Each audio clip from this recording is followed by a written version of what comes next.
So I want to start this video by simply showing you the separation between the net worth at 15 minutes in a Herald game, right? This is a Herald or a Guardian. Look at the net worth, it's about 5.5k is the highest at 15 minutes. Now let's look at more so of an ancient game. This is ancient, right? Even one immortal player. And we just look at the difference, right? It's 1520, the same timing, and you notice there's a lot more consistency, right? There's simple consistency in the numbers. 6200, 6100, 6000, and then even the losing team, teams set behind, they're still up there, right? That's quite a difference. That's all I need to say, right? Even if, like, I was to show you a game where there's even a larger separation between the two, that's not the point. I'm just showing you that there is pure consistency in even just things like net worth between the brackets, because farming and consistency in farming is still a huge deal, and in fact that's an ancient game, and I would consider a lot of ancient players extremely inefficient as well. Okay, so the purpose of me making this video is one simple thing. It's the fact that I continue reading different people complaining that their MMR bracket is harder to get out of than another. But the odd part is that everyone in every bracket has this issue. Everyone's bracket's the hardest, but that's not possible, right? Every bracket can't be the hardest, or else they're all just as much as the easiest. That's just not how that works. So let's dive into why it's your mistakes that make your bracket the hardest. Nothing else. It's you. Now I know already half of you have clicked off the video because you don't want to hear it. You don't want to hear it. I get it. If this is your emotional, like, let it go type of game and you're playing just to get your mind off of it, that's fine. But recently, I was talking to this player. He is Herald 6, so one of the lower ranks in Dota. And I understand, right? It's hard to rise in MMR. But he's making a lot of excuses, and I know a lot of you guys do this. So really self-reflect. If this video is about you, you should be willing to tell yourself, okay, breakthrough. Have I made excuses like, it's my bracket, it's my teammates?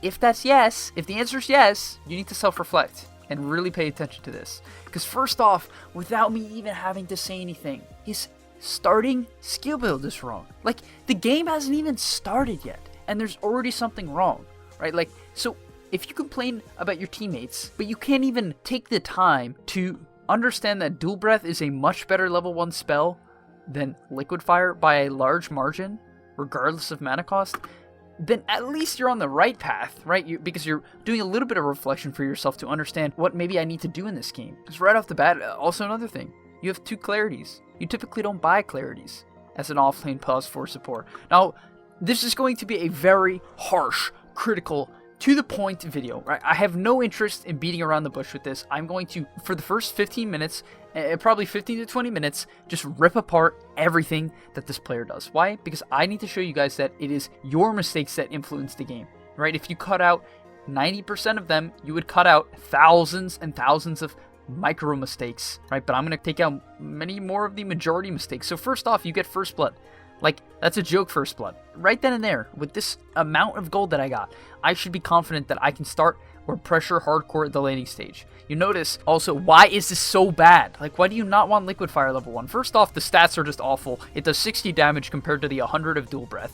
Like, that's just a base value. The cooldown is half of Dual Breath, meaning it's significantly less damage if you're casting them off cooldown, which you might want to do in the laning stage.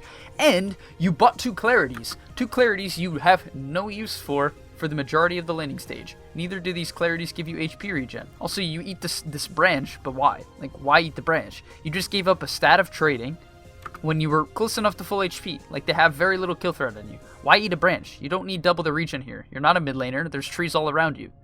And that's just pointless. If you wanted to build into a wand laner, now you're going to have to buy another branch. Now, the first thing I'm going to do is go through the walk of deny shame. I'm going to point out every deny you could have gotten, or every CS you could have helped with that you didn't. Ready? This range creep. This Wind Ranger completely messes up her power shot, putting it in very clear deny range. That's an easy deny. You didn't go for it. There's a melee creep coming up. Let's see what happens. It doesn't get denied. You could have helped with that. There's a range creep coming up here. It could have gotten denied. You didn't deny that. Oh, I think I missed one. This melee creep here, also, potential deny range. She gets the CS. You could have denied it. You didn't. Next wave. There's a melee creep coming up. You could have denied it, but instead, you didn't. There's some 2 melee creeps coming up here. You could have denied both of them. They were both easily deniable. You didn't deny either of them. So far, 7 out of 8 creeps. This range creep, you just completely ignore. Could have denied it there, the Wind Ranger completely messed up her last hit. You're full HP, there's no reason you can't contest these CS. That's another easy deny, they messed up the CS again. Range creep could have been denied. The Necro potentially set it up, but you weren't in position to get it. So, hopefully this, like, at least shows you that you're not doing anything. Like, I hate to sound like that guy, and you're gonna be like, oh, Speed, you're so negative. Just listen to me, guys. Pay attention to things like this. Instead of saying, why is my Necro doing this? Why is my Necro doing that? Just get 8 denies in a row. Pick a hero like Chen, pick a hero like Nature's Prophet, pick a hero like Treant, buy a lot of regen, sit in the lane, and get denies. And there's like no way you can lose the laning stage. Especially in a bracket like this where everyone's just complete garbage at last hitting. And that is the brutal truth. Everyone is awful at last hitting. In this case, this is a deny you should be going for. You should have prepped it for the Necro there, because the line ended up getting the CS. Also in this case, what could you be doing this entire laning stage, which you haven't done yet? You haven't denied any creeps, you've put minimal pressure on the Wind Ranger. Luckily she's terrible and has no extra HP regen. That's the only thing that's saving your game here. But look, this entire laning stage, you guys have a Necro Jakiro lane, especially when you hit level 2, you have a lot of threat on this Wind Ranger, right? You guys can pressure her out of the lane if you have good, like you notice how much damage you do to her if you can get autos off. So what's a great way to get autos off that you're not doing at all in this lane? Side pulling, you hit level 2 here, and this wave's fine. You can let this wave in, get some denies here, but once this one spawns, this is a must pull here in my opinion. Right? Like, you could play the lane normal if you were crushing in CS, but you're not. So pull the lane back, and then trade, right? You're a full HP Jakiro, one of the better trading heroes in Dota.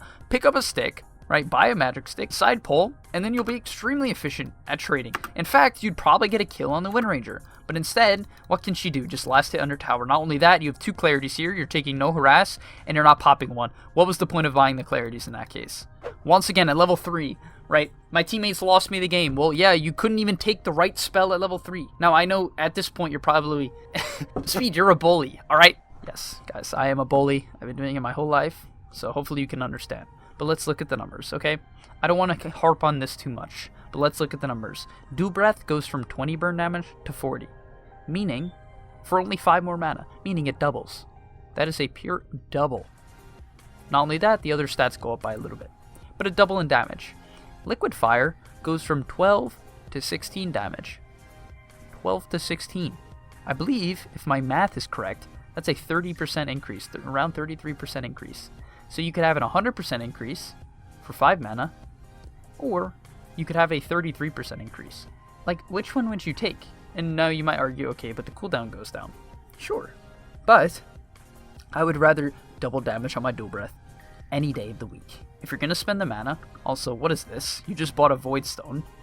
Like, brother, no one ever buys a Void Stone as their first item. No pro has ever done this. It just, like, isn't a thing. So why would you do it? Okay, like, if you think there's some really good reasoning, I would love to hear it, right? I would love to discuss all these things in the Discord. That's what it's there for, guys.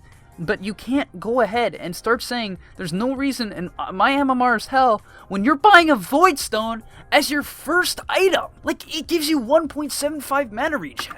What does that even do? That's... So it's around 5 minutes in. You have a couple options. Jakiro is a hero that loves pushing with the cart wave. So you could easily stay top right now, stay top and shove in the wave with your Necrophos pressuring the tower, right? I think that's very reasonable. Okay?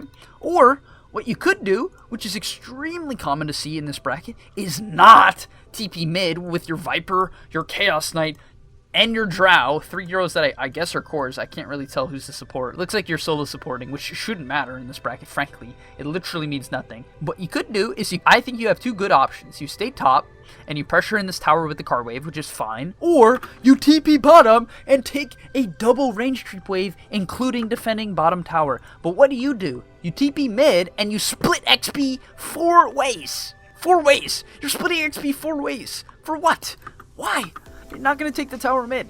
Okay, they're going to push it out. What are you doing? You could be free farming bottom and getting to level 6 at the 8-minute mark. The 8-minute mark. Not only that, you could easily have Arcane Boots right now, which means you have literally infinite mana for the majority of the laning stage if you pick up a Clarity or two. And you could easily push up bottom and move towards a very quick Yules, or you could buy 2 Bracers and be stronger than everyone else. But instead, you're forcing a mid tower that they're defending with 3 heroes. They're defending it with 3 heroes, you're splitting XP 4 ways, and at the 6-minute mark, there is an abandoned lane and you guys have 4 cores. Now you could be like, well, that's my core's fault. I'm doing my job as a support. No, just be a core. Like, there is no logical reason. You cannot give me a logical reason why you shouldn't farm bottom here if no one else is doing it. What's the logical reason? Is it because my cores are bad? That's not logical. Is it because I shouldn't be taking farm? That's not logical. Who cares? Dota's not set in stone. Supports don't have to have 0 net worth. That's just what you see in the pro scene because it's designed, because people know how to take farm. If that's not the case in your solo queue games, go take the farm. Look how much XP you just missed. This is a level 5. This is level 5? This wave is potentially level 6, or probably more so level 5.5. But instead, what happens by the time you get here? Now, the Chaos Knight and Drow are both with you. Whoop-dee-doo! You get a punch kill! He's level 4, let's see how much XP you get for this. Woohoo! Oh, was that like 1 creep?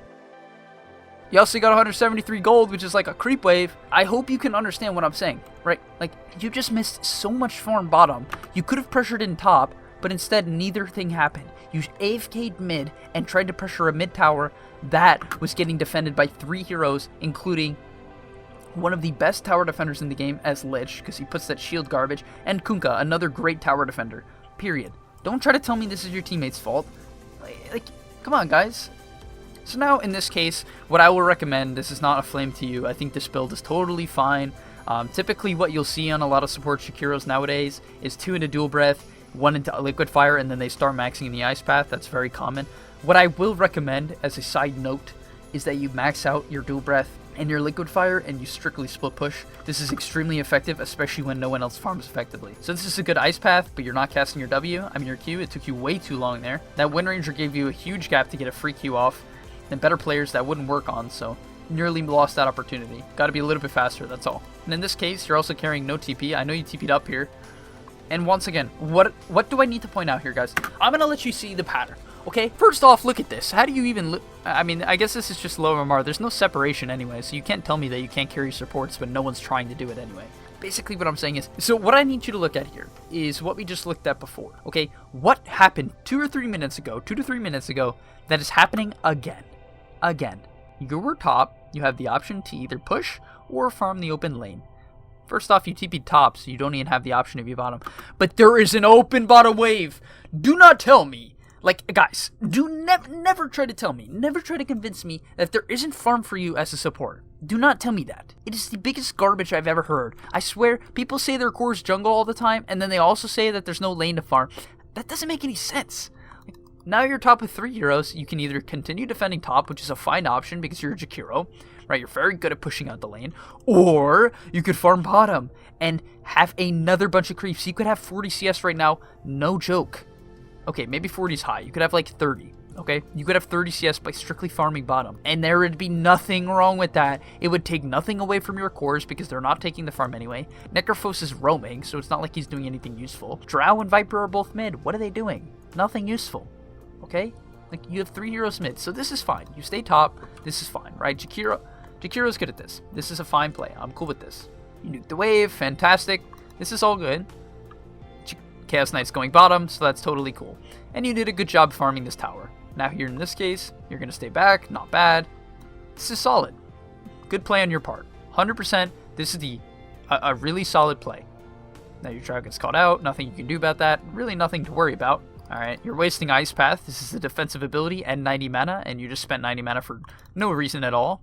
Once again, kind of wasting Ice Path, and I believe you missed your Q, so you gotta hit your spells. And I know that sounds just straight up cynical, but no joke. I mean, like, I'm not even gonna continue with this video, guys. I just really want to make some people have the realization that they are doing a lot of bad things, and they are not setting themselves up to carry, even from the support role. Okay, like, I could look at the Viper and say the same thing. He has only 41 CS at the 10-minute mark, and he's barely getting pressured, right? He's barely getting pressured, okay? 40 CS is not a lot, so there, he can fix that. That's not even terrible. Drow is 1 and 2 and has garbage items. She's basically jungling. I can't even tell. Chaos Knight is rushing a Skull Basher, which is beyond bad. He has no point of reality rift.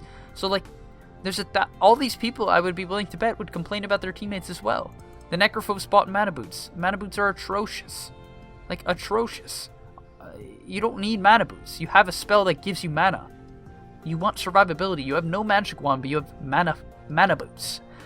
Like, come on. All right, like it's so simple. It's so simple. Fix your own problems, and then when you're the best player in the world, when you're Miracle, start complaining. Okay? Until then, you have no room to complain. In this case, you just wasted so much mana on casting spells and not really hitting them on anything that you had to pop your magic wand casually for mana. That's not a good thing to do. You don't want to just casually use magic wand. You've missed out on so many opportunities to get farm. Now you just led with Ice Path. It doesn't really make much sense. Now you don't have it to use to cancel a Dismember. It doesn't stun. It's a 1 second stun. It doesn't set up for anything. Your ultimate kind of gets burned. This is all just pointless. Like, this is pointless. And you could be like, well, what am I supposed to do? Well, first off, you never, like, this whole game would be different if you just were pushing in bottom or shoving in top with your ult and ignored your teammates' like random movements. Frankly, you could even go stack the jungle and farm it with your ultimate, and I would genuinely say it's a much better play than this. Period. Much better. Now you guys are gonna pressure top. I'm gonna assume that you guys overcommit and die here. That's typically what happens.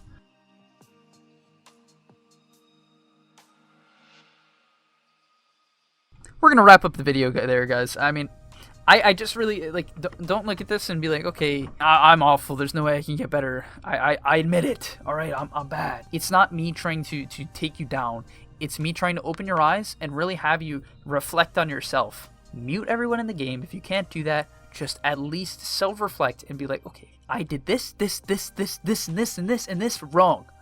I'm gonna fix it in the next game, and even if I'm tilting a little bit, I'm still at least gonna put in 20% of my brain power into fixing my mistakes.